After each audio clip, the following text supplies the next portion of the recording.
Chapter 2. You don't need to say it, by the way. I know what you're thinking. How? How did Harriet Manners, destroyer of international fashion shows, knocker over of models, sitter downer on catwalks, and compiler of compound nouns, get selected to participate in Paris Couture Fashion Week, the most prestigious event a young model can possibly attend? Well, I'm afraid I have no idea either. Much like life's other great mysteries, such as how exactly a bicycle works and why yawning is contagious, there appears to be no real scientific answer to that question, and it's basically what I've spent the last week trying to figure out. Here are some things I do know. Haute couture originated in France in 1858 and means high sewing. Every single dress shown has to be handmade, and just one can take up to 200 hours to create.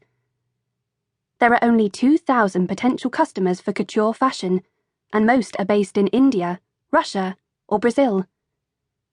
Usually less than 15 top designers worldwide qualify to show their creations in Paris, and the rules for participation are strict. Haute couture dresses can cost up to £200,000 each.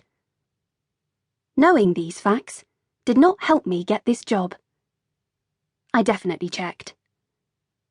Darling, Wilbur laughed when I suggested that my sartorial knowledge might elevate me above the thousands of other models also competing for the same positions.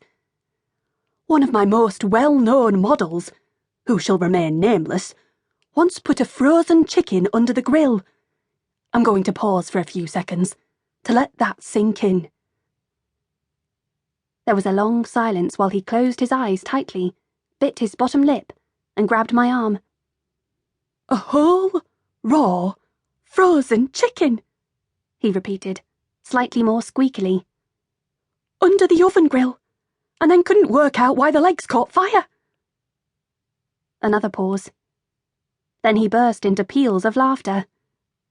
I don't think intelligence is high on the list of qualities being searched for right now, Banana Boo. This is not NASA.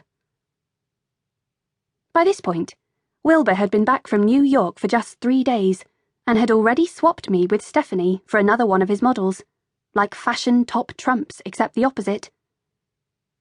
Let's just say there wasn't much of a struggle. In fact, I'm pretty sure I saw her punch the air, shout, "Woohoo!" then high-five the receptionist on her way out to lunch. Are you sure? I said in dismay. None of those facts are relevant. Not even the one about how couture seamstresses are called petites mains, which means little hands. I'd studied with a very overexcited gnat all night. The brain only has so much space. I'm positive that at least 8 of my most interesting animal facts had been replaced with fashion regulations from the 17th century. Sure as a seasick sailor on leave, Wilbur giggled. Just look angry but polite, but distant, but vague, but smug, in an untouchable kind of way, and the world of couture is going to love you. Although, you might want to switch off your brain for a few hours, pumpkin, just in case you self-sabotage again, like a baby lemming. Which, when you're me, is easier said than done. But I did my very best. With a private black car specially booked for me, and my infinity portfolio tucked under one arm, I was driven to 12 different castings in London on one Saturday, while my driver waited patiently outside.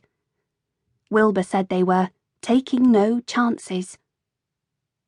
Carefully shepherded to Dior and Balmain, and Valentino and Elie Saab, Jean-Paul Gaultier and Chanel and Versace.